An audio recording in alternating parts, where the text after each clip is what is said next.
കർണാടക ധർമ്മസ്ഥലയിൽ ഇന്നത്തെ തിരച്ചിലിലും അസ്ഥികൾ കണ്ടെത്തി. താടിയെല്ലും അസ്ഥിഭാഗങ്ങളുമാണ് കണ്ടെത്തിയത്. 10ാം സ്പോട്ടിൽ നിന്ന് 100 അടി മാറി നടത്തിയ പരിശോധനയിലാണ് അസ്ഥികൾ കണ്ടെത്തിയത്.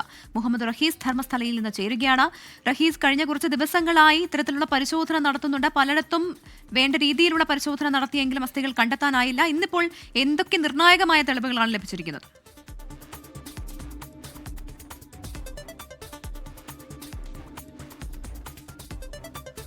പ്രവിത, ഇന്ന് ഈ ധർമ്മസ്ഥലയിലെ തെരച്ചിൽ സംബന്ധിച്ചിടത്തോളം ഏറ്റവും നിർണായകമായിട്ടുള്ള ഒരു ദിവസമായിരുന്നു. കാരണം 3ാം ദിവസത്തെ പരിശോധനയ്ക്ക് ശേഷം കാര്യമായ ഒന്നും തന്നെ ലഭിച്ചിരുന്നില്ല. ആ 3 ദിവസം പരിശോധന പൂർത്തിയാക്കിയപ്പോഴാണ് 6ാം സ്പോട്ടിൽ നിന്നും ചില അസ്ഥികളൊക്കെ ലഭിച്ചത്. പിന്നീട് 2 ദിവസം പരിശോധന നടത്തി, കാര്യമായ പരിശോധന നടത്തിയിട്ടും ഒന്നും കണ്ടെത്താൻ കഴിഞ്ഞില്ല. പക്ഷേ ഇന്നത്തെ ദിവസം ഒരു ട്വിസ്റ്റ് ആയിരുന്നു രാവിലെ അന്വേഷണ സംഘത്തിന്റെ ഭാഗത്തുനിന്നുണ്ടായത്. കാരണം നമ്മൾ പ്രതീക്ഷിച്ചിരുന്നത് 11ാം സ്പോട്ടിലേക്ക് പരിശോധന കടക്കുമെന്നാണ്. എല്ലാ സന്നാഹങ്ങളും അവിടെ ഒരുക്കിയിരിക്കെ ഇന്ന് പരിശോധന കടന്നത് 10ാം സ്പോട്ടിനോട് ചേർന്നത് ഈ കാണുന്ന സ്ഥലത്തിന് അകത്തേക്ക്, കാടിനുള്ളിലേക്ക് പോലീസ് കയറുകയായിരുന്നു. അങ്ങനെ കാടിനുള്ളിലേക്ക് കയറി 10ാം സ്പോട്ടിൽ നിന്നും ഏതാണ്ടൊരു 100 അടിയോളമൊക്കെ ദൂരത്ത് ആയിട്ടൊരു പരിശോധന നടത്തി. ഇന്ന് അവിടെ മാത്രമാണ് പരിശോധന നടത്തിയത്.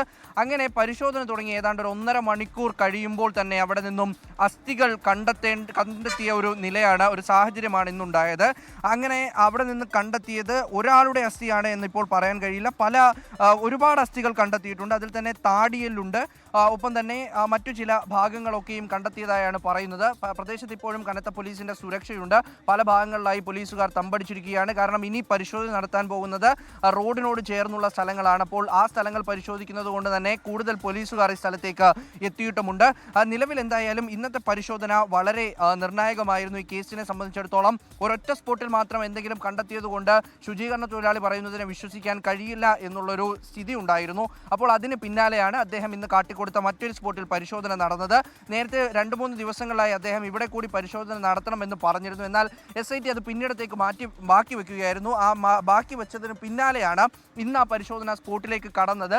അവിടെ എത്തി നടത്തിയ പരിശോധനയിൽ നിന്നും 2 ബക്കറ്റോളം വരുന്ന തരത്തിൽ എല്ലുകളാണ് അകത്തേക്ക് കയറ്റിയത്. ഇത് കൃത്യമായി ബയോ ബാഗുകളിൽ പാക്ക് ചെയ്ത് തന്നെയാണ് ആ 2 ബക്കറ്റുകളിലാക്കി അകത്തു നിന്നും, കാട്ടിൽ നിന്നും പുറത്തേക്ക് കൊണ്ടുവന്നത്. എന്തായാലും പരിശോധന തുടരുകയാണ്.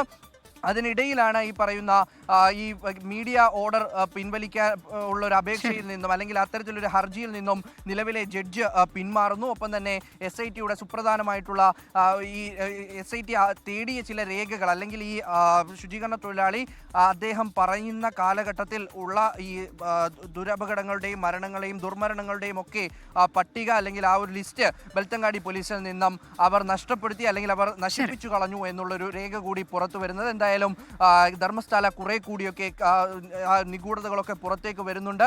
കൂടുതൽ അസ്ഥികളൊക്കെയും കണ്ടെടുക്കാൻ തുടങ്ങിയിരിക്കുന്നു. പ്രവിത, മുഹമ്മദ് റഹീസാണ് ധർമ്മസ്ഥലയിൽ നിന്നുള്ള വിവരങ്ങൾ നൽകിയത്.